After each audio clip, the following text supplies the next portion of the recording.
کسانی که چشمشون کمبین است نمیتونن ببینن و فعلا دیدی چشمشون کم شده میتونن که این دوای گیاهی استفاده بکنن. این قدرت چکان چشم است که این دانه و گیاه جور شده نه این مواد تقویه است تقویه که چشم تقویه میکنن و این شربت هم شربت یورونی است. چند نوع گیاه جور شده کلان گیاه گویی است.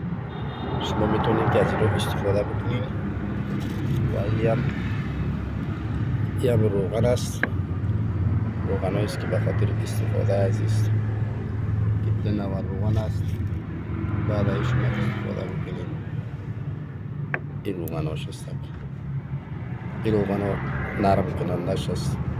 چشم نرم میکنه یارده و این هم قطره چکان است که دوباره شستشو میشه توسط از دوایی که است و این مواد است که برای تقویه چشم است و این شربت برای تقویه دیگه چشم به خاطر ضعیف میشه که موادش کم میشه. مواد چشم از دل جگر گرفته میشه باید تقویت شوه. کسایی که میفهمه طبیبایی که میفهمن از تقویه چشم از جگر تداوی بکن و نلکای عقلی و عصبی چشم که نلکای عقلی و عصبی چشم که کمی حرکت کرد از این دوا که استفاده میکنن مشتری های ما چشمشون در حالت دیدن میه. کسایی که سیاکور هستن برای از اونا میگم کسایی که دیدی چشمشون کم شده حتی سیاکور هستن ما دو نوع مواد مدنی دیگه داریم که دو استفاده میکنیم.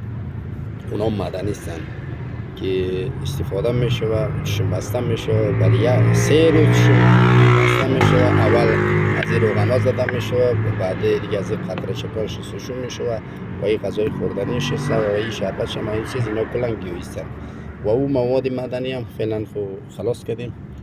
در آینده با شما میشه تشریح بکنیم و او مواد هم در چشم بسته‌کاری میشه برای 3 روز چشم بسته‌کاری میشه. کسایی که چشمشون دیدشون کم است یا سیاکور شده هستن به این تلفن ما مراجعه بکنن 078 820 96.